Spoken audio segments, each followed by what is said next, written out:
पदाम्बुजे तरुणाय मेने अस्मद्गुरोर्भगवतोऽसदैकसिन्धोः रामानुजस्य चरणौ शरणं प्रपद्ये।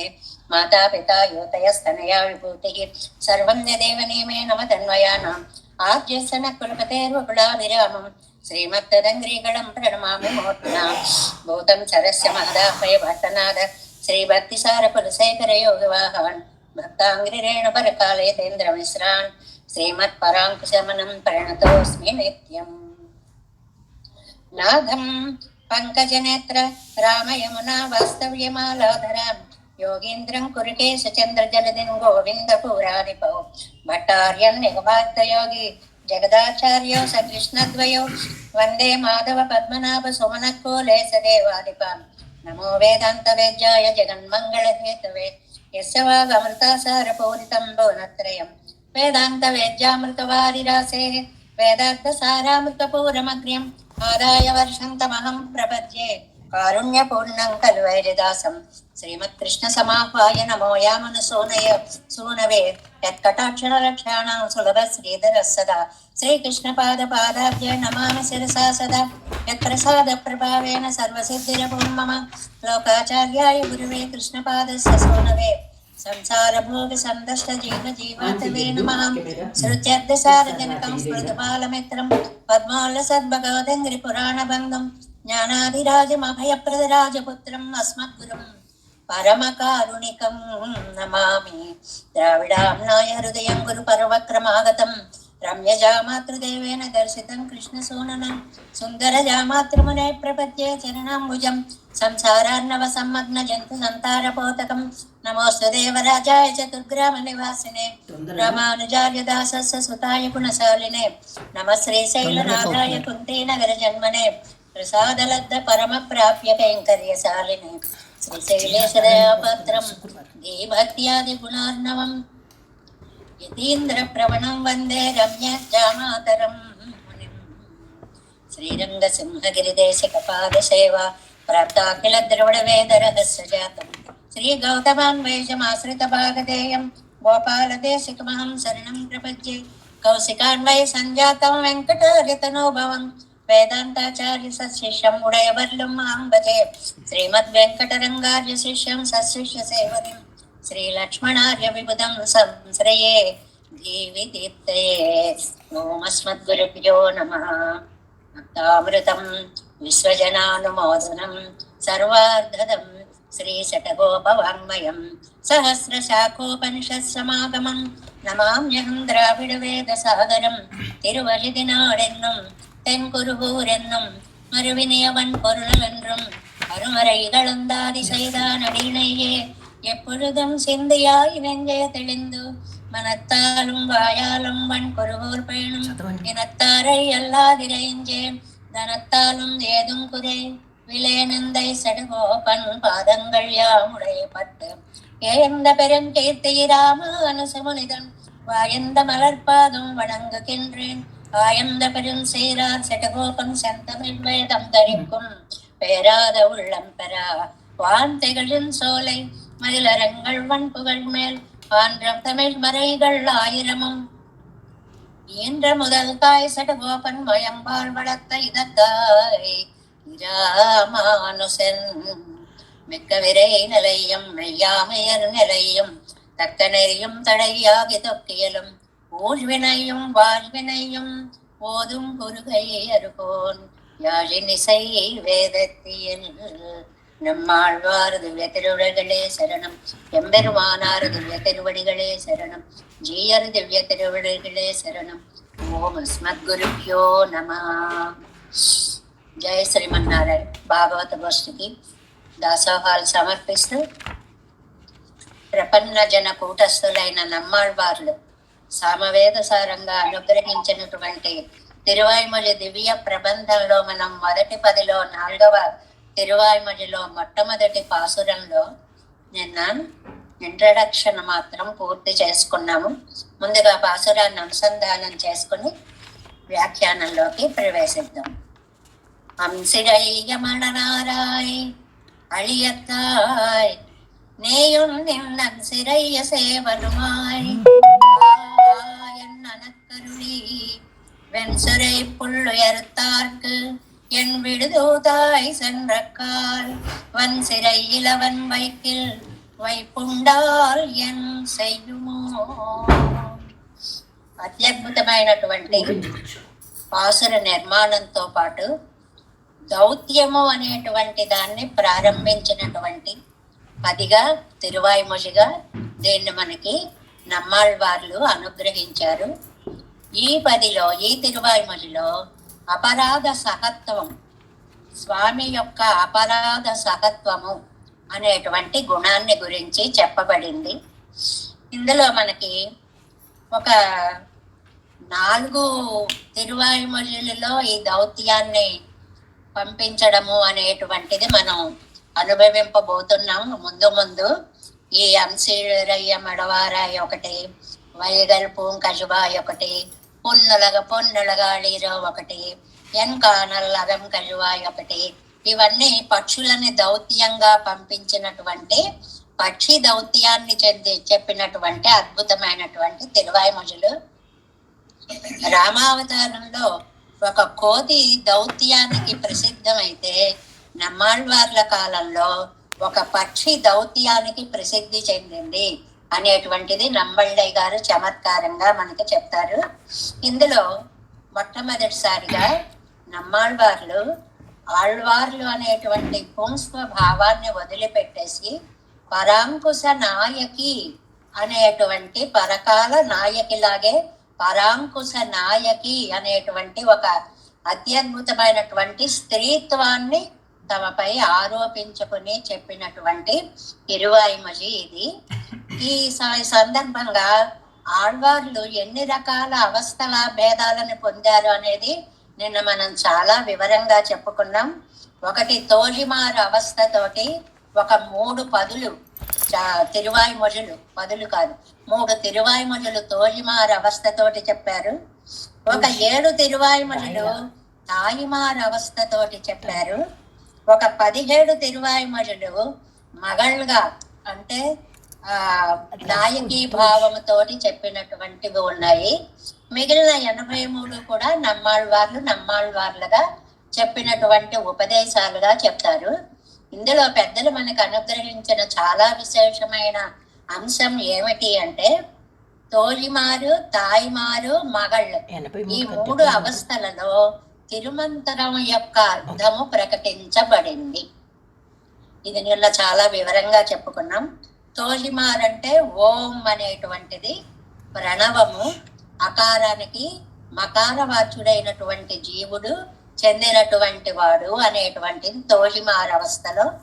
తాయిమారవస్థలో నమః మనం మనకి సంబంధించినటువంటి వాళ్ళం కాదు, ఓం నమః అన్నమాట. అలాగే మగళ్ళ అవస్థలో నారాయణాయ అనేటువంటిది అంటే తోలిమారవస్థలో సంబంధ జ్ఞానాన్ని చెప్పారు, తాయిమారవస్థలో ఉపాయ జ్ఞానాన్ని చెప్పారు, మగళ్ళ అవస్థలో ఒక ఫల స్వరూపాన్ని చెప్పారు అనేటువంటిది మనం చాలా డీటెయిల్డ్ గా నిన్న చెప్పుకున్నాము. ఇందులో అపరాధ సహత్వము అనేటువంటి అత్యద్భుతమైనటువంటి భావము. ఇది ఒక ఏ పాసురం కాపాసురమే అలా అయినప్పటికీ కూడా ఈ అంశీరయ్య వ్యాఖ్యానాన్ని చదువుతుంటే ఇది ఒక సముద్రంలా అనిపిస్తోంది అన్నమాట. దీన్ని అసలు మనం చెప్పగలమా, తెలుసుకోగలమా అన్నంత విశేషార్థాలు ఇందులో ఉన్నాయి. ఇప్పుడు మనం 7 వ్యాఖ్యానంలోకి ప్రవేశిస్తున్నాము. 321వ పేజీ. పరత్వత్తయ్యం భజనీయతయ్యం సౌలభ్యతయ్యం అనుభవిత్తు 3 పదాలు వేశారండి. ఈ 3 పదాలు ఇంతకు ముందు జరిగిన 3 తిరువాయిమొழிలకి ఒక్కొక్క పదం. పరత్వత్తయ్యం అంటే ఉయర్నవన్ వాటికి, భజనీయతయ్యం వీడుమన్, సౌలభ్యతయ్యం పత్తుడై ఎళియవర్క్ అది. అలా 3టికి ఎంత నిర్మాణాత్మకమైనటువంటి వాక్యాలో చూడండి. ఇవన్నీ కూడా హృష్టరాయ్ తామాయి పేసినార్ కేజ్ ఆనందంతో చెప్పారండి. భగవత్ స్వరూపాన్ని గురించి దివ్యానందంతో చెప్పేశారు.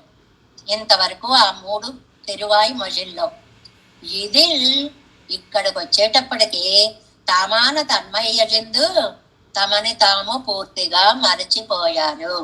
ஒரு పిరాటి దశయ్యై ప్రాప్తరై ఒక నాయకిగా ఒక దశని తాము పొంది పరిషత్తాలే సొల్లుం పాసురం పోయి ఆనందంగా చెప్పేటువంటి అవస్థ పోయి ఆత్తామయ్యాలే సొల్లుం పాసురమై చెల్లుகிறது. విరహ వేదనతోటి చెప్పేటువంటి పాసురాలుగా మనకి ఇక్కడి నుంచి కనిపిస్తున్నాయి. అయం అపర కారక నియమ ఎన్నుమా పోలే. ఇందులో ఉన్నటువంటి ఒక్కొక్క కొటేషను ఒక్కొక్క శాస్త్రాన్ని గురించి మనకి మహాభాష్య వాక్యం అండి ఇది. ఏది? అయం అపర కారక నియమ. కారక నియమాలు అని ఉన్నాయి. సంప్రదాన కారకం, ఏదో అపాదాన కారకం, ఈ కారకాలన్నీ ఉన్నాయి. అంటే ఏమిటంటే అవన్నీ మనం చెప్పుకోవట్లేదు. ఒక మాటని చెప్పినప్పుడు ఒకదానికంటే తర్వాత చెప్పినది ముఖ్యమైనది అని. ఇప్పుడు ఇద్దరు మాట్లాడుతూ ఉంటారు అనుకోండి, ఒరే నువ్వు ఇప్పుడు అక్కడికి వెళ్ళి ఆ పని చేసుకురారా అంటారు అనుకోండి, అని మళ్ళీ పిలిచి వద్దులే రేపు చూడొచ్చులే అన్నారనుకోండి, అప్పుడు ఆ రెండు వాక్యాల్లోకి ఏ వాక్యాన్ని మనం ప్రాముఖ్యంగా భావించాలి? రెండవ దాన్ని వద్దులే అన్నదాన్ని. అపరకారకము అంటే తర్వాతది అని అర్థం అనమాట. అంతవరకు అర్థం తెలుసుకుంటే చాలు. ఇక్కడ ఏంటి, మొదటి 3 తిరువాయుమొழிల్లోనూ పరత్వాన్ని చెప్పేశారు. ఇక్కడకు వచ్చేటప్పటికి ఆ పుంస్త్వ భావన పోయి స్త్రీత్వ భావన కలిగింది నమ్మాళ్ళవార్లకి. అందువల్ల నాయకి పిరాట్టిమార్ అవస్థ అంటారు. నాయకి అనేటువంటి ఒక అవస్థ కలిగింది. ఎందువల్ల? కీజ్ పోంద రీతి వజియా, ఇంతవరకు చెప్పిన పద్ధతిని వదిలిపెట్టి వేరొన్నాయిరే ఇరిక్కరదు, ఇంకో రకంగా సాగుతోంది. ఇంకో రకంగా అంటే ఒక పిరాట్టిగా నాయికగా ఇక్కడి నుంచి సాగుతోంది. ముర్కాలతిలే అల్పం వివక్షతన ఇరుప్పాన్ ఒరువన్. ఒకసారి నంబిళ్ళయ్య గారు కాలక్షేపం చెప్తున్నారట.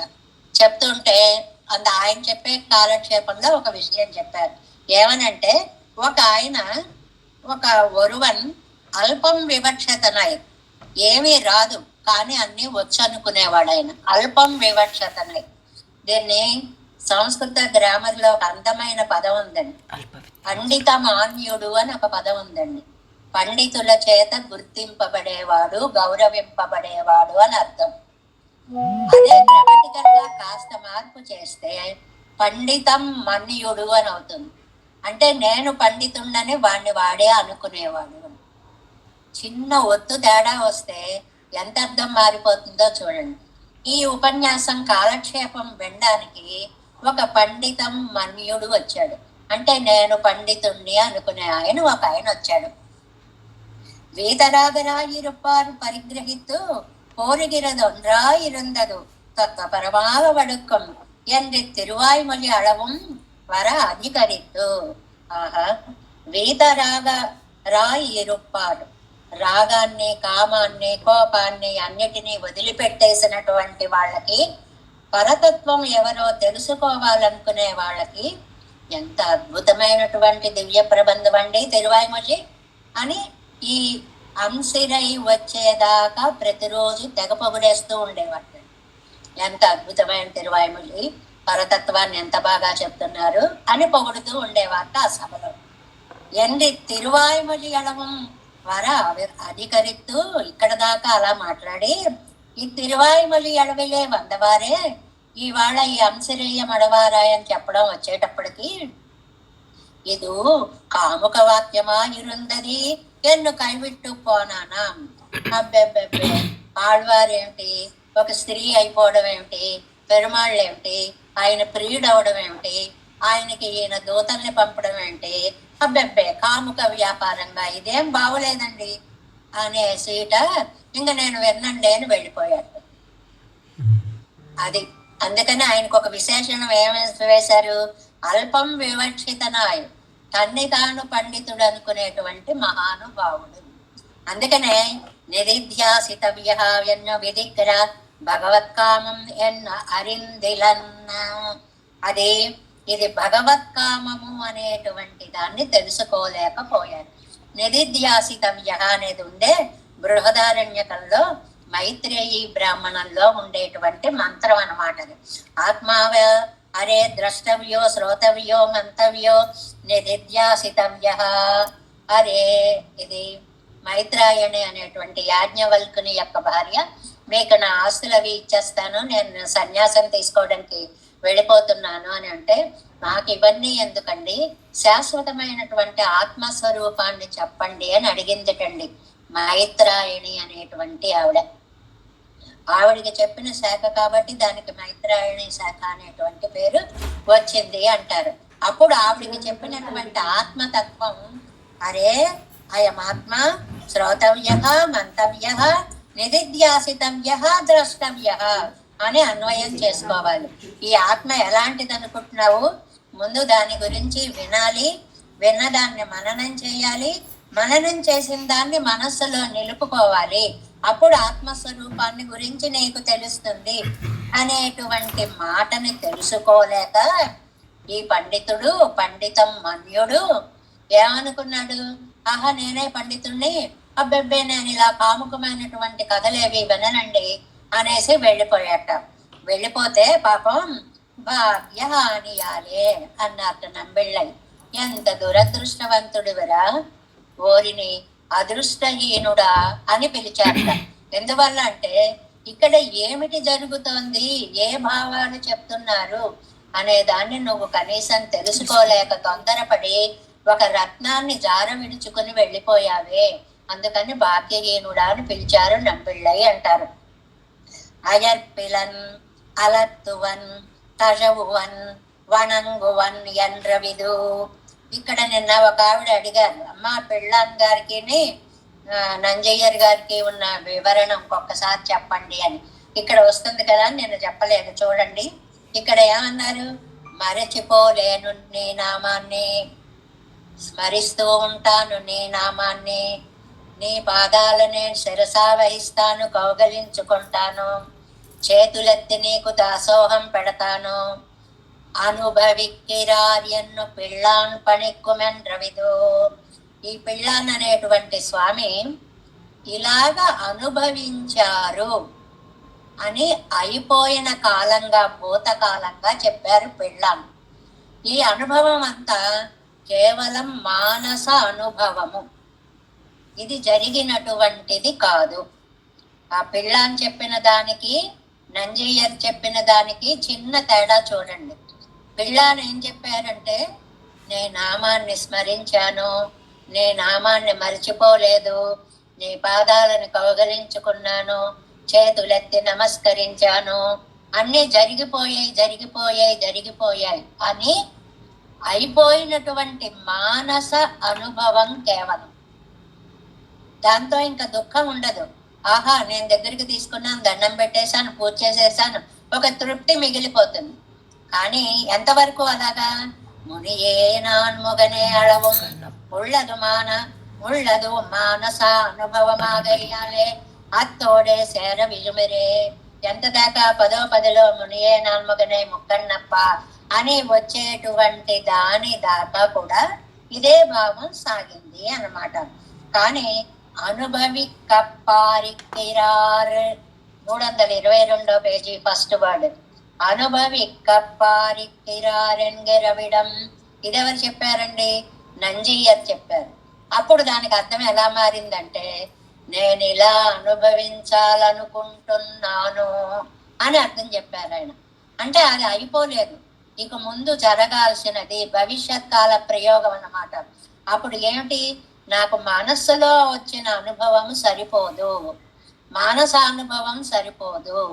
తిరువాయుమలి అంతా నమ్మాళ్ళవార్లకి ఇదే భావం. నాకు మనస్సులో నిన్ను కౌగిలించుకున్నాను, మనస్సులో నిన్ను చూశాను, ఏదో సినిమాల్లో చూపించినట్లుగా ఇలా పట్టుకున్నట్టు అది మాయమైపోయినట్టు, ఇలాంటి అనుభవాలు కాదు నాకు కావలసినది. బాహ్య స్వేష కావాలి, డైరెక్ట్ గా నిన్ను ప్రత్యక్షంగా నేను అనుభవించాలి.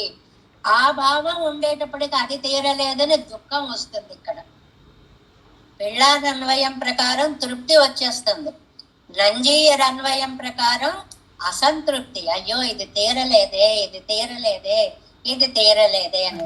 இத்தோடே பாச்சேர்ந்திருக்கும் உலகு அளந்தாருளன அவனுடைய திருவடிகளை அனுபவிப்பதாக ஒருப்பட்டு கண்ணிకొండార్ అదొరు కాల విశేషత్తిలేయాయి. ఒక వామనావతారాన్ని తలుచుకున్నారనుకోండి, ఎప్పుడో కృతయుగంలో ఆ వామనావతారంలో 3 అడుగులు లోకాలు కొలవడము అనే భావన ఉందనుకోండి. ఇప్పుడు ఆ పాదాలను తాకాను, ఇప్పుడు ఆ పాదాలను నెత్తి మీద పెట్టుకున్నాను, వాటిని మనసారా ధ్యానించాను అంటే ఇవన్నీ అయిపోయాయి అన్న భావం వస్తుంది. తాం పిర్పాడరాయి తోత్తుగయ్యాలే తుణక్కెండ్రు, అయ్యో ఆ పాదాలు ఇప్పుడు నాకు ఎలా దొరుకుతాయి? అదంతా మనస్సులో విన్నాం అంతే, భావించామంతే. ఇప్పుడు నాకు ప్రత్యక్షంగా చూడాలని ఉంది. తుణక్కెన్ను తామాన తన్మయ్య జిందు. ఇంకా ఆళ్వార్లు చూసి చూసి చూసి తమని తాము పక్కన పెట్టేశారు. అంటే ఆయనలో నుంచి నమ్మాళ్వార్లు అనేటువంటి ఆళ్వారు భావన పక్కకి పోయింది. ఒక పిరాటి దశయ్యే ప్రాప్తరాయ్, ఒక పిరాటిగా మారిపోయారు. ఇప్పుడు ఈయన పేరేమిటి? ఆళ్వారు నాయకి, పరాంకుశ నాయకి అని. దీన్ని ఏదో యాండ్రోగినీనో ఏదో అంటారు. యాండ్రోగిని అంటే తాము పురుషుడిగా ఉండి స్త్రీత్వాన్ని ఆరోపించుకోవడం, తాము స్త్రీగా ఉండి పుంస్త్వాన్ని ఆరోపించుకోవడం. దీనికి ఉదాహరణలు వస్తాయన్నమాట. రామచంద్రుణ్ణి చూశారు ఋషులందరూ, అయ్యో మేము మగవాళ్ళం అయిపోయామే అనుకున్నారు అని. భారతంలో ద్రౌపదీదేవి సౌందర్యాన్ని చూశారు పరిచారికలు, అయ్యో మేము పురుషులం కాలేకపోయామే అనుకున్నారు. అంటే ఆ భావాన్ని ఆరోపించుకోవడం. ஒரு பிராட்டி தசையை பிராப்தராய் హర్షత్తాలే సొల్లం పాసురం పోయ్. అయిపోయిందండి. ఆయన ఆనందం అంతా ఈ 3 తిరువాయిమొழிలతో పక్కన పెట్టారు. నిన్న వారేదో 7 అనే సంఖ్య అని చమత్కరించినట్లుగా ఇక్కడి నుంచి ఆత్తామయ్యాలే విరహ వేదనతోటి సొల్లం పాసురమాయి పెట్టదు. ఇక్కడి నుంచి ఇంకా నమ్మాళ్వార్ల యొక్క మానసిక సంక్షోభం ప్రారంభమైంది. నిన్నెప్పుడు చూస్తాను. ఇది నంజీయరు సమన్వయానికి అర్థం అన్నమాట. చూసేశాను అంటే పెళ్ళాందైపోయింది. నిన్నెప్పుడు అనుభవిస్తాను అని అంటే నంజీయరు సమన్వయం అన్నమాట. ఏమండి, ఆర్తో వాయదివా దృప్తహాయంగర విషయத்தை అనుభవిத்த ఇవరకు ఇజవువరిగ ఇక్కు ప్రసంగమెన్నెన్నెల్. ఒక అందమైనటువంటి మాట ఉందండి మనకి. కళ్ళు మహర్షి యొక్క వృత్తాంతం వస్తుంది. అందులో శరణాగతి అని వచ్చిన వాళ్ళని రక్షించాలి అని ఒక ధర్మాన్ని కండు మహర్షి చెప్తూ, ఆర్తోవా యదివా దృప్త, గీటు కింద ఫస్ట్ లైన్ లో చివరిని చూడండి. ఆర్తోవా యదివా దృప్త పరేషాం శరణాగత హరి ప్రాణాన్ పరిత్యజ్య రక్షితవ్యః కృతాత్మన. మన ప్రాణాలు పోయైనా సరే మనం ఒకళ్ళని రక్షించాలి అనేటువంటిది ఒక శరణాగత రక్షణ అనే సందర్భంలో ఉండేటువంటి ఒక మాట. ఆర్తోవా యదివా దృప్త, ఇందులో 2 పదాలు వేశారండి. ఆర్త ప్రపన్నులు, దృప్త ప్రపన్నులు అని 2 ఉంటారండి పెరుమాళ్ళ దగ్గర. దృప్త ప్రపన్నులు అంటే, నాయన నేను నీ వాణ్ణి, నువ్వు ఎప్పుడు రక్షిస్తే అప్పుడు రక్షించుకో, నీ ఇష్టం. ఇది దృప్త ప్రపన్నత్వం అంటారు. ఆర్త ప్రపన్నత్వం అంటే, నువ్వు రక్షించకపోతే నేను బతకలేను, నన్ను ఇప్పుడు నువ్వు రక్షించాల్సిందే. ఆర్తి ప్రధానంగా సాగేదాన్ని ఆర్తి ప్రపన్నరు అని అంటారు అనమాట. అలాగా ఉండవలసినటువంటి ఆళ్వార్లు ఇలాగా నేను నీకు దౌత్యం పంపిస్తాను, నీకు ఏదో చేస్తాను ఇలా అనొచ్చండి అని మనం ఒక శంక వేసామన్నమాట.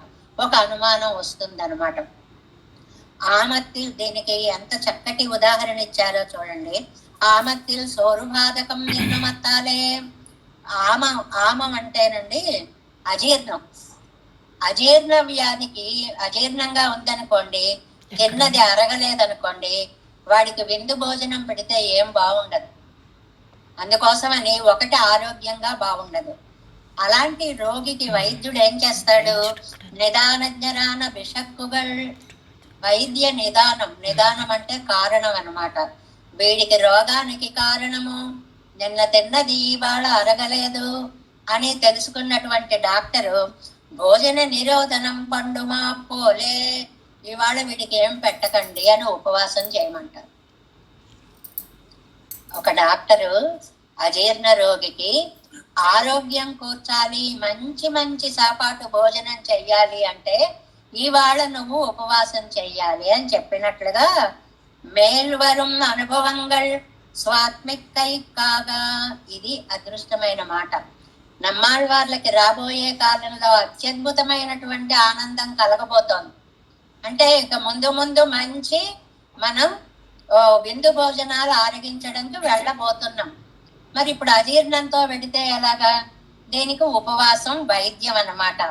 నాలడి పేర నింద్రాం మరుత్తవనాయ నింద్ర మామణి వಣ್ಣనిరే. నాలడి 4 రకాలైనటువంటివి మరచిపోలేను, స్మరిస్తూ ఉంటాను, కౌగలించుకుంటూ ఉంటాను, నమస్కరిస్తాను. ఈ 4 పనులు అలా చేస్తూ చేస్తూ చేస్తూ ఉపవాస క్రియని అవి సూచిస్తున్నాయి అని అర్థం అన్నమాట. అంటే అప్పుడు మనం మొత్తం హెల్దీగా తయారై రెడీగా పెడితే వాళ్ళు పెట్టబోయేదాన్ని ఇది అదని లేకుండా అన్నిటినీ హాయిగా ఆరగించగలిగినట్లుగా నమ్మాళ్ళవార్లు ముందు ముందు అనుభవించబోయేటప్పటికి పరమాత్మ దివ్యానుభవము అనేటువంటి విందుకి ఇప్పుడు ఒక ఉపవాస స్థితి, ఈ పిరాట్టి స్థితి. చాలా అందమైనటువంటి సమన్వయము అన్నమాట. అనంతరం కలంగినార్ మయర్వర మదనలమరుళం అరుళపెత్తవరే. ఇప్పటి కలంగినార్ ఏమండి, ఏమిటో మాకు కొన్ని సంశయాలు వస్తున్నాయండి. పెరుమాళ్లే కదా జ్ఞానం ఇచ్చారు, ఆయనే కదా అజ్ఞానాన్ని పోగొట్టి చక్కటి జ్ఞానాన్ని ఇచ్చారు. ఆ జ్ఞానం ఉండి కూడా ఈయనకి ఇంకా ఇలాంటి అజ్ఞానం ఎందుకు వచ్చిందండి? పెరుమాళ్లే రక్షిస్తారు అనే జ్ఞానం వచ్చాక కూడా నేనేదో చెయ్యాలి అనే అజ్ఞానం ఎందుకు వచ్చిందండి? అవన్ తానే కొడుతారివం, ఆయనే ఇచ్చే వరకు విశ్లేషక్తిల్ కించిత్కరమాంబడి అవనుడయ్య వైలక్షణ్యం. విశ్లేషక్తిల్ ఆయనకు దూరంగా ఉండి కించిత్కరమాంబడిరే అకార్యకరం. కించిత్కరం అంటే చేయకూడనిది చేసేది అని లేకుండా ఏదో ఒకటి చెయ్యాలి అనే తాపత్రయం మనస్సును ఊరుకోకుండా చేస్తోంది అనమాట. మనకి రైల్లో పరిగెట్టారు అని ఒక సామెత ఉంది చూడండి. తొందరగా వెళ్ళిపోవాలండి అని రైల్లో ఒకటి పరిగెడుతూ పోతున్నాడు. ఒరే, నువ్వు ఎంత పరిగెట్టినా ఈ రైలు ఎంత దూరం పెడుతుందో అంతే పెడతావు తప్ప నీ పరుగు వల్ల నువ్వు ముందు చేరుకోవురా అన్నట్లుగా పరమాత్మ ఎప్పుడు రక్షిస్తాడో అప్పుడే రక్షిస్తాడు, మీరు ఎన్ని ప్రయత్నాలు చేసినా అనేది కాకుండా ఒక ఏదో ఒక ఆర్తి ఏం చేస్తుందంటే మనం ఇది కరెక్టా కాదా అని ఆలోచన రానేదు. గ్యాస్ పైలు కొనుక్కున్న కొత్తల్లో ఒక పెద్ద ఆవిడ విసిరికర్ర పెట్టి విసిరేస్తూ ఉండేవారు. ఎందువల్లంటే అంతవరకు పొయ్యికి కుంపట్లకి విసిరేయడం బాగా అలవాటు అనమాట. అందువల్ల గ్యాస్ పై కొనుక్కున్న తర్వాత కూడా విసిరే. ఏమిటమ్మా అంటే, అయ్యో అలవాటు అయిపోయింది కదండి అన్నట్లుగా మన ప్రయత్నం కూడా ఏదో మనం చేయాలేమో ఇప్పుడు అక్కర్లేదు అన్న భావం పక్కకు పోయింది. అలా పోయిన వాళ్ళు ఎవరైనా ఉన్నారండి? అంత గొప్ప వాళ్ళు కూడా అలా అయ్యో ఇలా చెయ్యకూడదే అనేటువంటి కనీస జ్ఞానం మనకు పోతుందండి అంటే పోతుంది. అలాగా తత్తస్య సదృశం భవేత్ ఎన్ ఇరంగవள் தானே வேண் యుగ్రధనాదిగళలే ஒரு పట్టాడిలే. ఇందులో ఒక్కొక్క విషయం చెప్పుకోవాలంటే ఒక్కొక్క రోజు పట్టేలా ఉందండి. మన ఊరికే షుగుకీగా చెప్పుకుంటూ వెళ్ళిపోతున్నాం. సీత అమ్మవారిని హనుమ వెళ్ళి దౌత్యం, అమ్మ నా వీపు మీద కూర్చో, నేను రామచంద్రుడి దగ్గర చేరుస్తాను అన్నారు. అంటే ఆవిడ ఏమందో తెలుసా? నాయన హనుమ, ఒక రాక్షసుడు రావణాసురుడు వచ్చి అక్కడి నుంచి ఇక్కడికి తెచ్చాడు, ఓ కోతి వచ్చి ఇక్కడి నుంచి అక్కడికి పట్టుకెళ్ళిపోయింది ఆవిడ్ని, అంతే సీత కదా అంటారయ్యా. అది కాదు పద్ధతి. సరైస్తు సంకులాం కృత్వ లంకాం పరబలార్దన మాన్నయేద్యది కాపుస్తహత సత్య సదృశం భవేత్. ఎంత నిబ్బరంగా అద్భుతమైన స్టేట్మెంట్ ఇచ్చిందో చూడండి. నన్ను రక్షించలేడా ఆయన? సరైస్తు సంకులాం కృత్వ, బాణాలతోటి లంకా నగరాన్ని లంకాం పరబలార్దన మాం నయే, అప్పుడు తన పరాక్రమాన్ని నిరూపించుకుంటూ నన్ను తీసుకెడితే తస్య సదృశంభవే, అది ఆయన స్థాయికి తగినటువంటిది. ఓ రాక్షసుడు ఇటు పట్టుకొచ్చి ఓ పోతే అటు పట్టుకుపోతే నాకంటూ ఇంకేం విలువ ఉందయ్యా అందిటండి సీతమ్మవారు. అంత తెలుసున్నావిడ మరి ఈ కేశపాశాన్ని చెట్టు కొమ్మకి కట్టేసుకుని మరణించడానికి ఎందుకు ప్రయత్నించిందండి? వేణు ఉగ్రధనాదిగడలే ఒరుపట్టాడిరే అంటే అది ఏం చేస్తుందంటే ఆ దుఃఖము అనేటువంటిది ఇది చెయ్యొచ్చు ఇది చెయ్యకూడదు అనేటువంటి జ్ఞానాన్ని పోగొడుతుంది. నమ్మాళ్ళవార్లకు కూడా నేను దౌత్యం పంపించచ్చా, ఈయన 4 పనులు చేశారండి. ఒకటి పక్షుల్ని దౌత్యాన్ని పంపించారు. రెండోది మడలెత్తడము అని చెప్పి తమిళనాడులో ఒక సంప్రదాయంలో ఉన్న కథ ఒకటి ఉందండి. భర్త సరిగ్గా చూసుకోడు అనుకోండి, అప్పుడు ఆ భార్య ఏం చేస్తుందంటే రోడ్డు మీద పడిపోయి ఒక తాటి మట్టనో కొబ్బరి మట్టనో ఒక దాన్నిగా తీసుకొని దానికి పసుపు అవన్నీ కుంకాలు అవన్నీ రాసేసి గుర్రంలాగా భావించి దాని మీద అటోకాలు ఇటోకాలు వేసి ఇదిగో మా ఆయన నన్ను సరిగ్గా చూసుకోవట్లేదు, ఓ మీరందరూ ఆయనకు బుద్ధి చెప్పండి అని మడల్ని ఎత్తడం అంటారు దాన్ని. దాని మీద వేసే మనకి తిరుమంగయ్యాళ్ళ వాళ్ళు సిరియ తిరుమడలు పెరియ తిరుమడలు అని 2 గ్రంథాలు రాశారు. ఒక చిన్న మాట మీద ఒక ప్రక్రియ మీద ఆధారపడి 2 గ్రంథాలను రచించారు. అలాగా ఆళ్వార్లు మడలెత్తుతాను అని కూడా బెదిరించారు పెరుమాళ్ళని. అనుకరిస్తాను అన్నారు 3వ రకం, నువ్వు నేనే, నేను ఈ సముద్రాన్నే, నేను ఈ విశ్వాన్నే, నేను ఈ ఆకాశాన్ని అంటూ అనుకరణ విధానం చెప్పారు. కొన్ని చోట్ల ప్రణయ కోపాన్ని చూపించారు. ఈ 4 పనులు ఆళ్వార్లు చేయొచ్చండి? ఏమేం పనులు చేశారు? దౌత్యం పంపారు, మడలెత్తుతానన్నారు, ఆ తర్వాత అనుకరణ చేస్తానన్నారు, ప్రణయ కోపం చూపించారు. ఈ 4 పనులు చేయొచ్చండి అంటే ఒక దుఃఖం ఎక్కువైపోయినప్పుడు మనం ఏం చేస్తున్నామో మనం మర్చిపోతాము. మనం కాదు, సీతారాములే మర్చిపోయారు. మనం మర్చిపోవడంలో ఆశ్చర్యమే ఉంది. హంసకారండవా కీర్ణాం వందే గోదావరి నదీం. రావణాసురుడు వచ్చి సీతామాతని ఎత్తుకుపోతుంటే క్షిప్రం రామాయ సంసత్వం సీతాం హరతి రావణ. ఆ నదుల్లో ఉండేటువంటి ఒక గోదావరి నది, అందులో హంసలు పద్మాలు అన్ని చక్కగా ఉన్నాయి. ఆ నదిని చూసి సీతామాత చెప్తుంది, అమ్మా గోదావరి, ఇది ఒక పెద్ద టాపిక్ అండి వ్యాఖ్యానాల్లో. ఎందువల్లంటే అమ్మా గోదావరి, రావణాసురుడు అనేటువంటి వాడు నన్ను ఎత్తుకుపోతున్నాడని తర్వాత రాముడు వచ్చి నిన్ను అడుగుతాడు, మా సీతను చూసావా అని. అప్పుడు రావణాసురుడు ఎత్తుకుపోయాడని చెప్పు అని చెప్పింది కండి గోదావరికి. కానీ గోదావరి నది సాక్ష్యం చెప్పలేదు. ఎందువల్ల?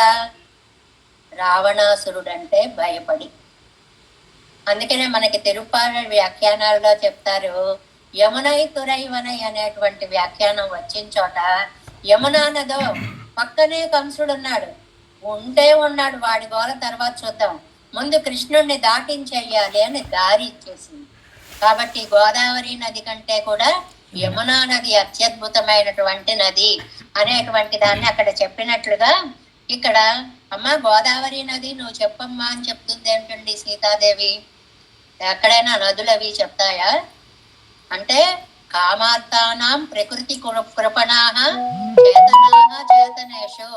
కామం ఎక్కువైనప్పుడు ఏం చేస్తున్నాము అనేటువంటి ఆలోచన రాదు.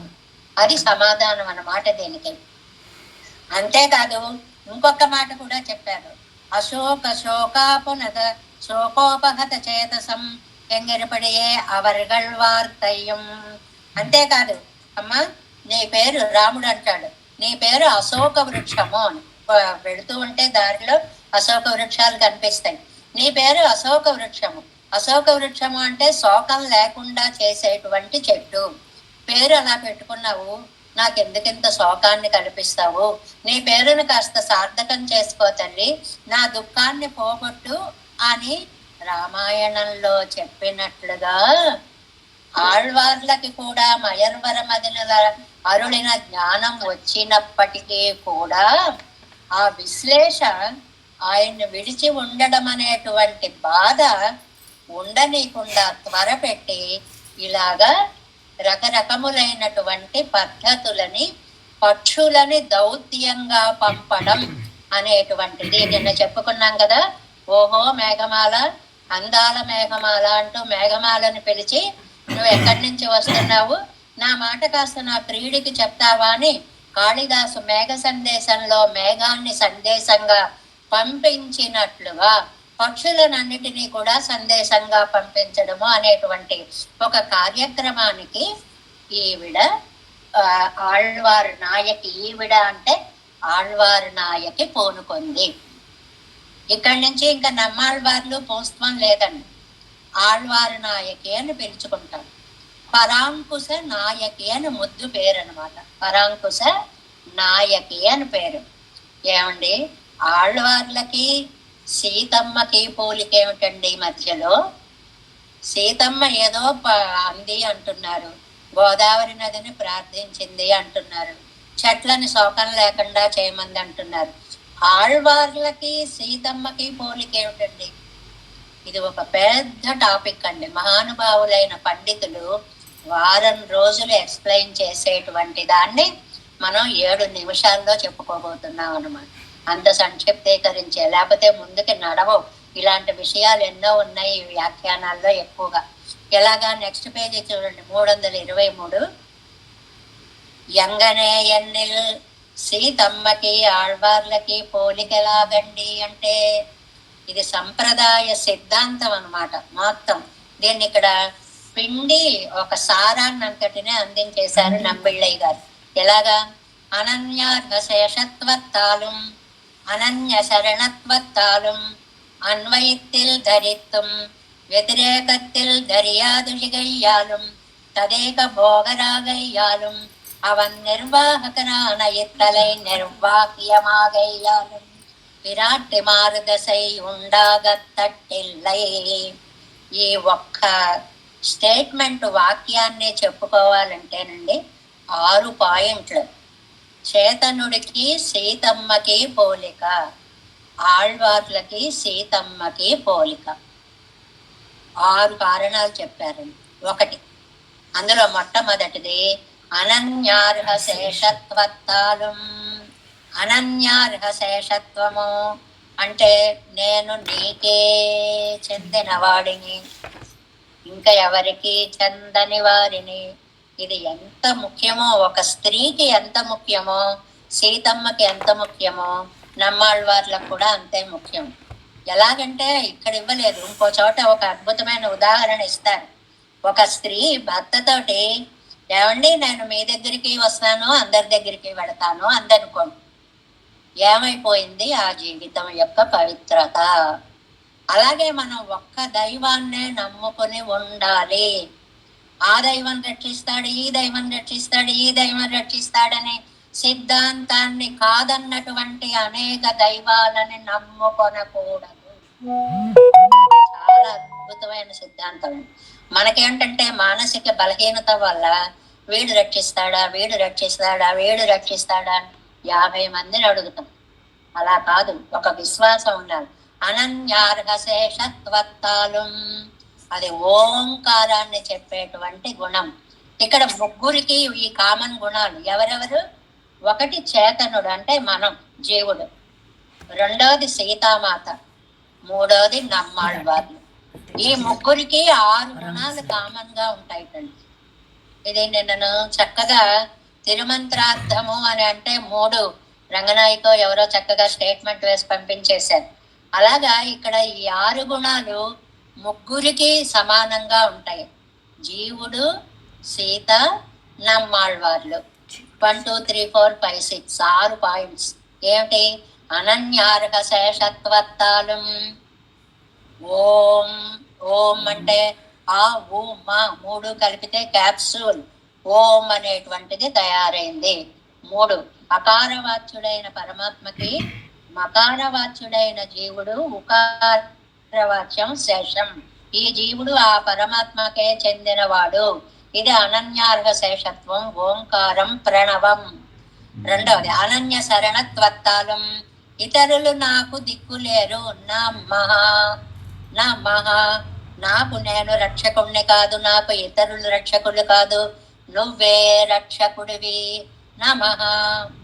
అన్వయత్తిల్ ధరిత్వం, అన్వయత్తిల్ ధరిత్వం, నువ్వు ఉంటేనే నేను బ్రతికుంటా, నువ్వు లేకపోతే నేను బ్రతికి ఉండను. సీతమ్మ వారిని అడవులకు రావద్దు అని మామూలు శ్రీకి చెప్పినట్లుగా, అబ్బో అడవంటే ఏంటనుకుంటున్నావు, పులులుంటాయి, సింహాలుంటాయి, అవి ఉంటాయి, ఇవి ఉంటాయి అని భయపెట్టాడు రామచంద్రుడు. అప్పుడు ఆవిడ చెప్పింది, మిగిలిన వాళ్ళకి ఎవరికైనా చెప్పు, నాకు ఇలాంటివి చెప్పకు. ఎందువల్లంటే యస్త్వయా సహ స్వర్గ నిరయో యస్త్వయా విన, నువ్వెక్కడ ఉంటావో అది నాకు స్వర్గం, నువ్వు ఎక్కడ ఉండవో అది నాకు నరకం. అది పాయింట్ ఇక్కడ. అన్వయత్తిల్ ధరిత్వం, నువ్వు ఉంటే నేను బ్రతికి ఉంటా. వ్యతిరేకత్తిల్, నువ్వు లేకపోతే ధర్యాదుడిగయ్యాలు, నేను బ్రతికి ఉండను. తదేక భోగరాగయ్యాలు, తదేక భోగ్యత్వం, నారాయణ నామము. ఓం అయింది, నమో అయింది, తదేక భోగ్యత్వంలో నారాయణాయ. అవన్ నిర్వాహకనాగా ఇతలై నిర్వాహ్యమాగయ్యాలు, ఆయన మనని నిర్వహించేవాడు, మనం ఆయన చేత నిర్వహింపబడే వాళ్ళం. అంటే ఆయన పాలించే రాజు, మనం పాలింపబడే ప్రజలం. 6 పాయింట్లు. ఒకటి, నీకే శేషుణ్ణి. రెండోది, నువ్వే శరణం. మూడోది, నువ్వు ఉంటేనే బ్రతుకుతా. నాలుగోది, నువ్వు లేకపోతే జలాన్మధ్య వివోద్ధృతవు, నీటిలోంచి తీసిన చేప టపటప కొట్టుకుని ప్రాణాలు విడిచినట్లు విడిచేస్తా. తదేక భోగర్, నువ్వు తప్ప నాకు తదేక భోగ్యత్వం, నువ్వు తప్ప నాకు ఎవరు భోగ్యం కాదు.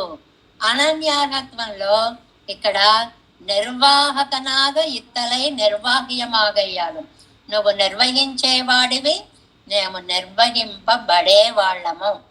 ఈ 6 దశలండి.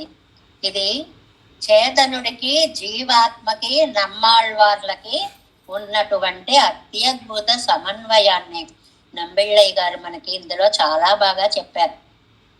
అందుకోసమని నమ్మాళ్వార్లు ఒక సీతమ్మలాగా ఒక జీవాత్మ తత్వానికి ప్రతీకగా ఉన్నారు. ఇప్పుడు ఆ పండితమన్యుడున్నాడే, నేను పండితుడని అనుకున్నవాడు, అది కామం అవుతుందా? ఈ ఆస్పెక్ట్ లో ఆలోచించాలి. జీవతత్వాన్ని తెలుసుకోలేక ఇంకేం పాండిత్యం అదండి. పరమాత్మకే జీవుడు చెందినవాడు అనేది కనీసం తెలియని వాడు తనని తాను పండితుడని అనుకునే అహంకారి తప్ప వాడు నిజమైన పండితుడు కాదు. పిరాట్టి మార్గసై ఉండాగ తట్టిల్లై. అందువల్ల ఈ ఆళ్వార్లకి సీతా పిరాట్టితోటి ఒక అందమైనటువంటి పోలిక, చేతనుడికి సీతా పిరాట్టితోటి పోలిక. వీటన్నిటినీ మళ్ళీ కింద ఒక పెద్ద పేరాలో వర్ణించారండి. చెప్పేశాను కాబట్టి ఊరికే ఆ లైన్లు మాత్రం చదివి చెప్పేస్తాను. చూడండి, గీటు కింద విరాట్టి మార్గసై 2వ లైను, అనన్యదైవత్వం విద్యాదయాలే అనన్యార్హశేషత్వం, నేను నీకే చెందిన దానినే, తత్తస్య సదృశం భవేత్, అది ఆయనకే తగినది అండం వల్ల ఆయనే పరాత్పరుడు. తపసశ్చానుపాలనాత్ ఇత్యాదయాలే అనన్య శరణ్యత్వం, ఆయన తప్ప నాకెవరూ దిక్కులేరు. అలాగే ధన్యా పశ్యంతి మేనాదం ఇత్యాదయాలే తదేక భోగ్యత్వం. తదేక భోగ్యత్వము అంటే చాలా అందమైనది. ఇంకో వ్యాఖ్యానంలో మాట చెప్తారు. రామచంద్ర స్వామి తిరువారాధన చేస్తూ ఉంటేట మిగిలిన రామాయణాల్లో మాటలండి. సీతమ్మ వారు కూడా ఆరాధనకి పక్కన కూర్చుని పెరుమాళ్ళని చూసేది కాదుటండి, రామచంద్ర స్వామిని చూస్తూ ఉండేది. ఈయన ఎలా చేస్తున్నారు, ఎంత అందంగా ఉన్నాయి ఆ చేతులు, ఆ ఉద్ధరణిని ఎత్తినప్పుడు ఎలాంటి బాహు సౌందర్యము ఉంది, ఎలాంటి ముఖ సౌందర్యం ఉంది, ఎలాంటి వచో సౌందర్యం ఉంది అని ఆవిడ అనుకునేదిట. ధన్యాహ పశ్యంతి మే నాదం, ఇలాంటి రామచంద్రుణ్ణి చూసినటువంటి వాడు ఎంత అదృష్టవంతులో కదా అని అనన్య భోగ్యత్వం, తదేక భోగ్యత్వం అనేటువంటిది. యస్వయా సహ సస్వర్గ, నీతోనే నాకు స్వర్గము. నచ సీతాత్వయా హీన అన్వయిత్తిల్ ధరిప్పుం, నువ్వు ఉంటే నేను బ్రతికి ఉంటా. వ్యతిరేకత్తిల్ ధరియా ఒజిగయ్యాலும், వ్యతిరేకత్తాలే ధరియా అమయ్యం, ధర్యామయ్యం అంటే నేను బ్రతికి ఉండలేను. ఈ 6 లక్షణాలని ఆళ్వారు నాయక పరాంకుశ నాయకి పెరుమాళ్ల దగ్గర సమర్పించే ప్రేమ వృత్తాంతం. కాబట్టి ఇందులో కాముకమైన ప్రేమకి ఎక్కడ అవకాశం ఉంది? మిడిమిడి జ్ఞానంతో లేచిపోయిన వాడు భాగ్యహీనుడు కదా అని అంటారు నంబిళ్ళయ్య గారు అన్నమాట. పిరాట్టి తానాగ పేసవానెన్నెల్ తామరై తిరువడిగళిక్కు పోలియా ఇరుక్క வையங்கொண்ட தடந்தாமரை எண்ணோ తామరయ్యాగవే తిరువడిగళే పేసుగిరా పోలే. ఆహా, ఆ తామరలు ఎంత అందంగా ఉన్నాయండి అని ఒక పాసురం ఉంది. అక్కడ తామర పూలను వర్ణించడం కాదు, తామర లాంటి పాదాలు అని అర్థం అన్నమాట. అంటే అర్థం చేసుకోవాలి ఆ సందర్భాన్ని బట్టి. అలాగే సీతామాత కూడా తన రామచంద్రుని యొక్క సౌందర్యాన్ని వర్ణించినట్లుగా ఇక్కడ నమ్మాళ్వార్లు కూడా పెరుమాళ్ళ యొక్క విలక్షణ విగ్రహ సౌందర్యాన్ని మనకి అందిస్తున్నారు అని అర్థం చేసుకోవాలి. ఇంగుం పిరాట్టియాగ పేసుకిరదు, ఆళ్వార్లే పిరాట్టి అయిపోయారు ఈ పాసురం నుంచి. ముత్తువమై ఇరిక్కిరపడి, ముత్తువమై ఇందులోనండి జనగా నంబిళ్ళయ్య గారు వ్యాఖ్యానం సముద్రం, అది అర్థం కాదండి. ఎందువల్ల అంటే పూర్తిగా తమిళ భాషలో ఉండేటువంటి గ్రామటికల్ పాయింట్స్ అన్నిటినీ కూడా ఇందులో కలిపి చెప్పేశారండి. ముత్తువమై ఇరిక్కిరపడి అంటే పూర్ణోపమానము అని అర్థం. ఉపమానము అని ఒక అలంకారం ఉందండి. ఈ అలంకారము ఇప్పుడు ఒక ముఖం ఉంది, ఆ ముఖాన్ని చంద్రుడితో పోల్చాలి. ఈ ముఖాన్ని ఉపమేయం అంటారు, చంద్రుణ్ణి ఉపమానం అంటారు. అలా ఉంది, అలా, ఇలా అనే మాటను ఉపమాన వాచకం అంటారు. అది అందంగా ఉంది అనే కామన్ ఫ్యాక్టర్ ఒకటి ఉంటుంది, సాదృశ్యం ఒకటి ఉంటుంది. ఈ 4 ఉంటే దాన్ని పూర్ణోపమ అంటారు. అలాగే ఆళ్వార్లు కూడా సీతాదేవి లాగా, సీతా పిరాట్టి లాగా 6 లక్షణాలు పూర్తిగా కలిగి ఉన్నారు కాబట్టి ఇక్కడ ఇది పూర్ణోపమ. ఇది మళ్ళీ మనం అలంకారాలు అవి చెప్పుకోవాలంటే రోజులు పడుతుంది. అంటే పోలిక సరిగ్గా సరిపోయింది అనే అర్థం అయితే చాలన్నమాట. అది ఏమండి ఈ కాసేపు ఉంటుందా ఈ భావన? మళ్ళీ మధ్య మధ్యలో నేను ఆళ్వార్లనే ఆయనకు గుర్తురాదండి.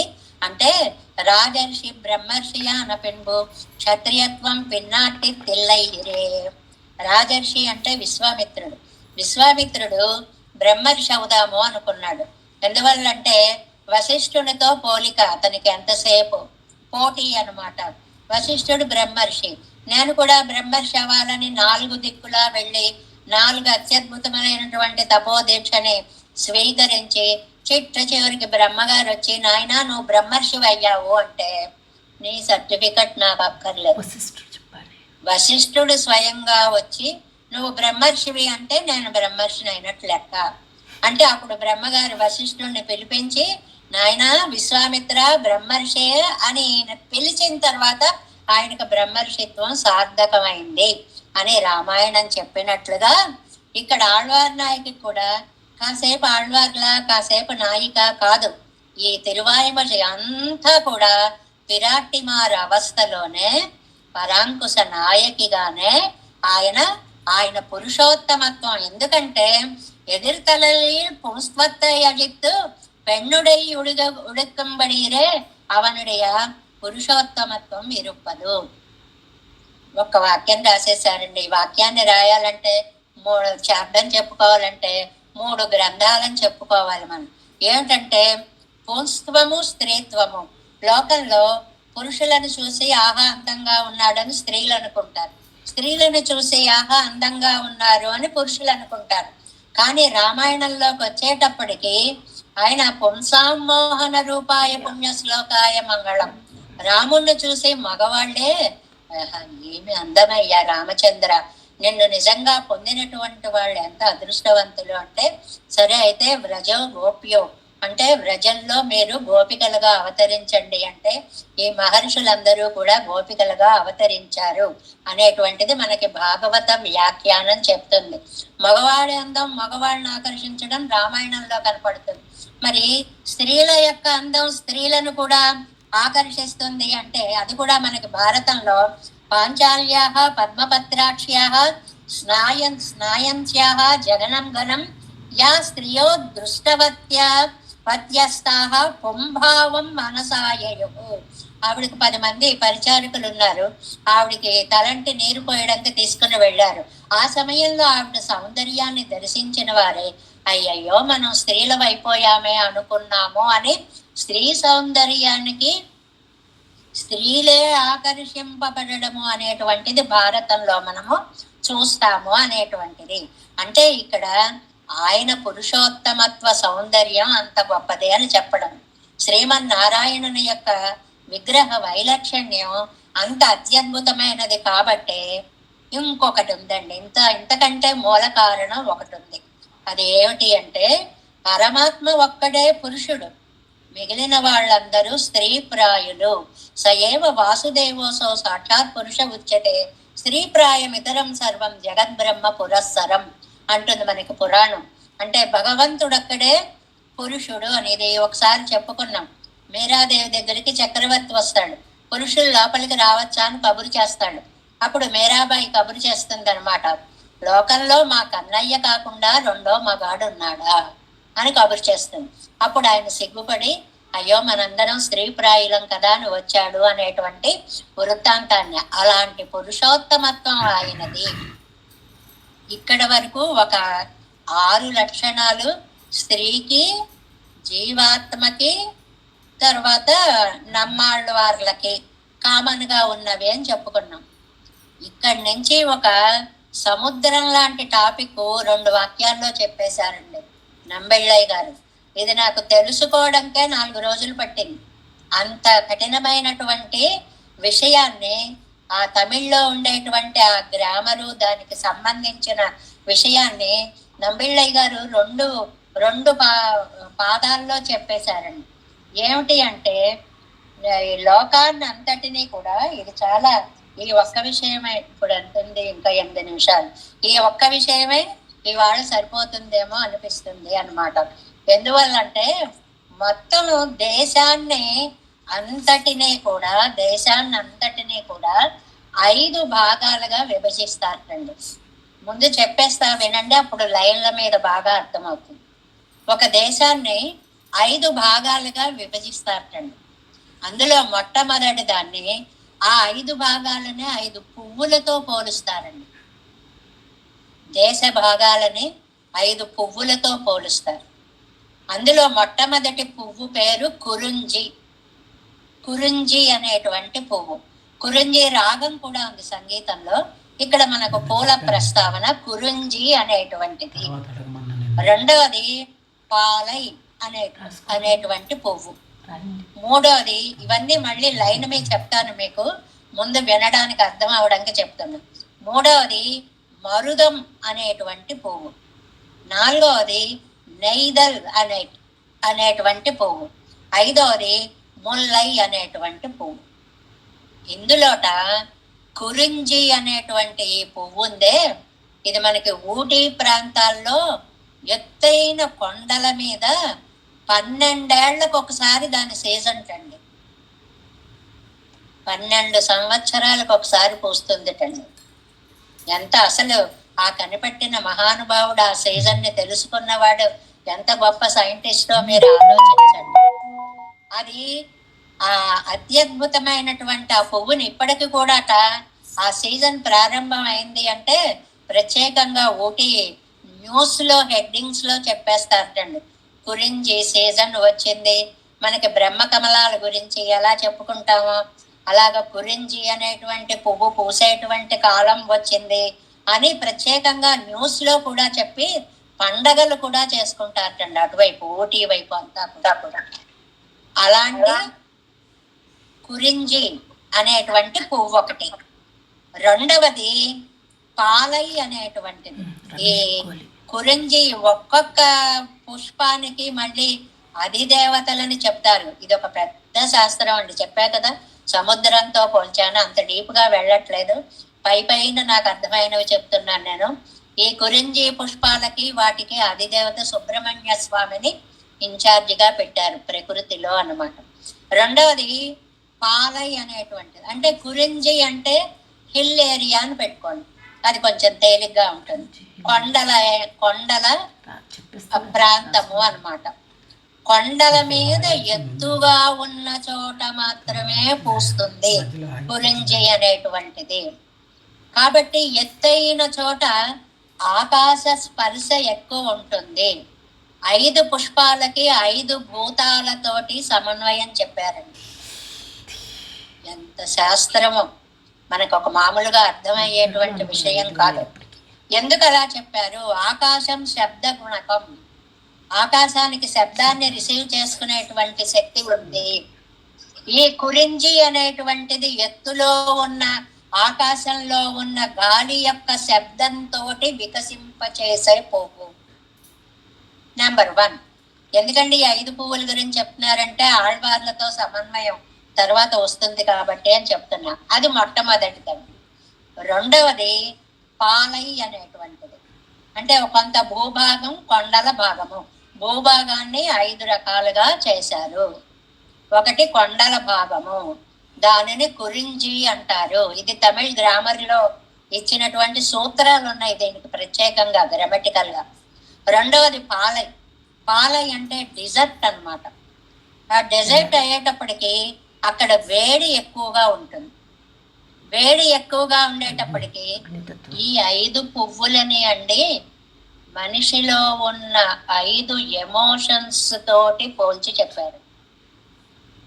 ఇది కొంచెం చెప్పడం వినడానికి కూడా ఇలాంటివా అని అనిపించవచ్చు, కానీ ఒక సబ్జెక్ట్ గానే ఏదో ఒక వైద్యుడు దేహాన్ని దేహభ్రాంతితో చూడకుండా ఎనాటమీగా ఎలా చూడాలో అలా గనక ఈ పువ్వుల గురించి మనం తెలుసుకోగలిగితే, ఆలోచించగలిగితే, మనలో ఉండే 5 ఉద్రేకాలకి, భావాలకి 5 రకాల పువ్వులని సింబాలిక్ గా చెప్తారనమాట ఇందులో.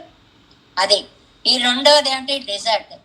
డెజర్ట్ అనగానే ఏమవుతుంది? వేడి ఎక్కువగా ఉంటుంది. ఈ వేడి అనేది తాపానికి గుర్తుగా ఉంటుంది. మనకి దేశంలో కొంత భాగం డెజర్ట్స్ ఉన్నాయి కదండి, వాటి గురించి. ఇది అగ్నికి ప్రతీక అన్నమాట.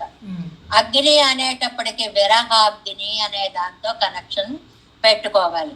ఇంకా సరే, ఇంకా చెప్పుకుంటూ వెళితే చాలా ఉంటాయి. ఇంకా మూడవది మరుతం అనేటువంటిది. మరుతం అనేటువంటిది పంట భూమి ఏరియా, అంటే ఫీల్డ్, మామూలుగా పంటలు, వృక్షాలు అన్నీ ఉండేటువంటి హరితహారంగా ఉండేటువంటి ప్రదేశాన్ని మరుతం అంటారు. ఈ మరుతము అనేటువంటి దానికి వాయువు ఇన్ఛార్జ్ దానికి. దాన్నేమో స్పర్శ, టచ్కి గుర్తుగా చెప్తారనమాట.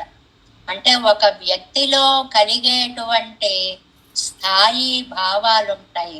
గ్రామర్ గా వీటిని స్థాయి భావాలు అంటారు. ఆనందం కలగడం, అది తట్టుకోలేనంతగా కలగడం, దాని రియాక్షను, దాని ఫలితము, ఇలా స్టేజ్ బై స్టేజ్ చెప్పేటువంటి అత్యద్భుతమైన శాస్త్రం అన్నమాట ఇది. ఇవన్నీ ఏం ఆలోచించక ఇది కాముక వ్యాపారం అని ఆ పండితుడు వెళ్ళిపోయాడు అంటే ఎంత అజ్ఞాని అయి ఉంటాడు. ఇందులో అసలు కాముకత్వానికి చోటే లేదు అని చెప్పడం అన్నమాట. ఇంకా నాలుగోది నైదల్ అంటారండి. నైదల్ అంటే సముద్ర తీరం, sea areas, ocean and sea areas ఉంటాయి, వీటిని నైదలు అంటారు. ఈ నైదల్ని మనకి ఎక్కడ వాడతారు అంటే సాహిత్యంలో దుఃఖానికి గుర్తుగా వాడతారు. ఎప్పుడు కూడా విడిపోయినటువంటి ప్రేయసీ ప్రియులు ఉంటారు చూడండి, వాళ్ళని సినిమాల్లో కూడా ఏ నది ఒడ్డుకో సముద్రం ఒడ్డుకో తీసుకెళ్ళిపోయి పడేసేస్తాడు, అక్కడ పాట పెడతాడు. ఎందుకు అని అంటే ఆ సముద్రం యొక్క దుఃఖం ఎంతుందో వీళ్ళ హృదయ దుఃఖం కూడా అంత. సముద్రం యొక్క గాంభీర్యం, డెప్త్, ఆ ఘోష ఎంత ఎక్కువ ఉందో వీడి మనసులో ఘోష కూడా అక్కడ అంత ఉంది అని చెప్పడానికి. ఇవన్నీ కూడా సింబాలిజం అంటారే, అదే ఒకదాన్ని గురించి ఒకదాన్ని మనం తెలుసుకోవడము అని. అంటే ఇక్కడ ఈ సముద్ర తీరాలకి వరుణ దేవుడు అధిష్టాన దేవుడుగా ఉంటాడు. దీనికి అమృతము, అమృతత్వము ఇక్కడ అంటే ఒక తెలియని దివ్యానందము అక్కడ కలుగుతుంది. ఒంటరితనములో కూడా ఒక ఆనందం. ఒక మాట ఉందండి, సముద్ర సౌందర్యాన్ని చెప్పేటప్పుడు కవులు ఏమంటారంటే, ఒక అద్భుతమైనటువంటి భయానక సౌందర్య సంద్రమిది అంటాడు ఒక కవి. భయానక సౌందర్యం ఏమిటండి? అయితే భయం వేయాలి, లేకపోతే ఆనందంగా ఉండాలి. భయానక సౌందర్యం అంటే ఏది అందంగా కనపడిందో అదే కాసేపటికి భయం వేస్తుంది. మనం ఒక్కళ్ళం సముద్రం ఒడ్డుకి వెళ్ళాం అనుకోండి, కాసేపు అక్కడ కూర్చున్నాం, ఆహా అద్భుతం, ఏమి అలలు, ఏమి తరంగాలు, ఆ నురుగులు ఎలా కొడుతున్నాయి, చేతులు ఎత్తినట్లుగా ఉంది, అది ఇది అని. ఒక అరగంట అవుతుంది, ఒక గంట అవుతుంది, నెమ్మదిగా ఒక చినుకు పడ్డం మొదలవుతుంది. అయ్యి బాబా, ఇక్కడి నుంచి ఎప్పుడు వెళ్ళిపోతాను రా దేవుడా, ఇక్కడి నుంచి అసలు అక్కడి దాకా వెళ్ళగలవా లేవా? ఈ అందము భయానికి కారణమవుతుంది అని. అలాగే దేహ సౌందర్యము కూడా ఒకప్పుడు సౌందర్యంగా ఉన్నది ఒకప్పుడు భయానకత్వానికి దారి తీస్తుంది. ఇందులో ఎంతో వేదాంతం ఉంది. ఇంకా ఈ పాఠం రేపటికి వెళ్ళిపోతుంది.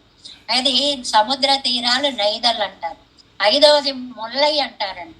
ముల్లై అంటే గోవులు, గోపికలు వీళ్ళందరూ పచ్చగడ్డి తిరిగేటువంటి ఆ ప్రదేశాలు ఉన్నాయే, వాటిని ముల్లై అంటారు. ఇలాగ కురుంజి ఒకటి, పాలై ఒకటి, మరుతం ఒకటి, నైదల్ ఒకటి, ముల్లై ఒకటి. ఈ 5 దేశ భాగాలుగా పైకి చెప్తూనే ఇవి జీవిత అనుభవ భాగాలు అని సమన్వయించాలి. ఆ సమన్వయం ఎంత కష్టమో చూడండి. ఇప్పుడు ఆళ్వారి నాయకి విరహ వేదనలో ఉంది. నేను నీ దగ్గరికి పక్షులని దౌత్యంగా పంపుతున్నాను అని అంటోంది. ఆ పంపడంలో ఈ 5 భావాలు ఆవిడ ఎలా పంపించింది అనడానికి ఆ మాటలన్నీ ఇక్కడ నంబెళ్ళయ్య గారు వ్యాఖ్యానంలో ఎలా ఇచ్చారో చూడండి. కూడిమిడం కురుంజి, కలుసుకునే చోటు కొండ. రేసి ప్రియులు కలిశారంటే వెంటనే కెమెరా కొండ మీద టాపులో ఎక్కడికో వెళ్ళిపోతుంది కదండి, అక్కడి నుంచి పాడుకుంటారు పాటలు. నేల మీద ఎక్కడ నిలబడరు.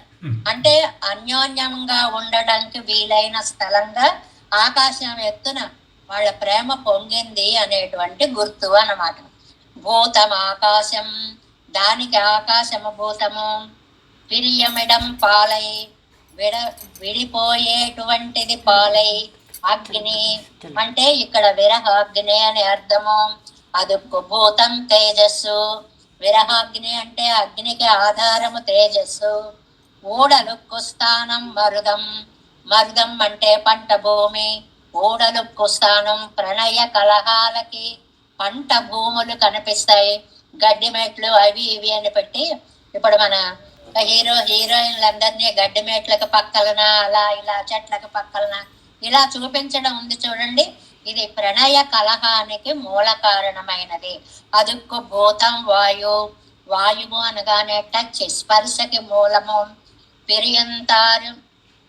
పిరియందారు ఇరంగమిడం నైదల్. సీషోర్స్ అన్ని కూడా నైదల్ అంటే సముద్ర విరహము కలిగిన వారికి అనుకూలమైన ప్రదేశము సముద్ర తీరము. అదుక్కు భూతం జలం. జలంలో ఎంత ఘోష ఉందో వీళ్ళ హృదయంలో విరహం అనే ఘోష అంత ఎక్కువగా ఉంటుంది. పిరందార్ ఇరంగవదు నైదల్ నిలత్తిలేయాగయ్యాలే. ఇలాగా పంచభూతాలని ఇది ఎంత ఎంత సబ్జెక్ట్ ఉంది అంటే అసలు మనకు ఊహకి అందుతుందా అన్నంత సబ్జెక్ట్ ఉంది. దాన్ని మనం రేపు కంటిన్యూ చేసుకుందాం. దేవేశం కోలనాదం నతహిత మనసం పద్మనాభం రమేశం. లోకార్యం కృష్ణయుగ్మేన చ నిగమ శిరోయోగి పంటార కౌచ. గోవిందం కోరనాదేన చ సహ కురు కేసేందు సింధుం యతీంద్రం மாலாதிருத்யாமுனார்யோ மம ஹிருதி நிததே ராம பத்மாட்சநாதாம் திருவருண்மாள் செனை முதலி செடகோபன் நாகமுனி சீரையப்பண்டார் மணக்கால் நம்பி சென்றாமாழ வந்தார் குருமாலாதரர் கொள்கை பிரானம்பாவிதராசர் கோவிந்தர் கூரேசர் பட்டர் வேதாந்தமனேரு கண்ணர் கம்புடைய நம்பிள்ளை இவர் ஈழத்தற்கே அந்த மாதவர் பத்மநாபர் இவர் அருளாளர் திருவடியொன்றிய தேவ பெருமாள் கை கண்டருள் திருமலையாழ்வார் பதங்கள் முன்னுள் சேர்ந்தனவே. நமோஸ்து தேவராஜாய சதுர்கிராம நிவாசினே ராமானுஜானுதாசஸ்ய சுதாய குணசாலினே நம ஸ்ரீசைலநாதாய குந்தே நகர ஜன்மனே பிரசாதலப்த பரம பிராப்ய கைங்கர்யசாலினே ஸ்ரீசைலே சதயா பாத்திரம் தேவச்சாதி குணார்ணவம் யதேந்திர பிரவணம் வந்தே ரம்யஜாமாதனம் மனவாழ் திருவாய் மடிப்பருளை மாதக வாழ்வாழ் மனவாழ மாமனின் வாழியவன் மாறன் திருவாய் மடிப்பருளை மானத்தோ தேரும்படி உரைக்கும் சீர் ஸ்ரீரங்க சிம்மகிரி தேசிக பாத சேவா பிராத்தாக்கில திரவிட வேத ரகசிய ஜாத்தம் ஸ்ரீ கௌதமன்வைஜமாஸ்ரித பாகதேயம் கோபால தேசிகமகம் சரணம் பிரபத்யே கௌசிகான்வை சஞ்சாத்தம் வெங்கடாலதனோபவம் வேதாந்தாச்சாரிய சிஷ்யம் உடையவல்லும் மாம் பஜே శ్రీమద్ వెంకటరంగారి శేషం సస్య సేవదే శ్రీ లక్ష్మణార్య సంసరియే దేవి దీప్తయే ఓం అస్మద్ గురుభ్యో నమః జై శ్రీ నారాయణ.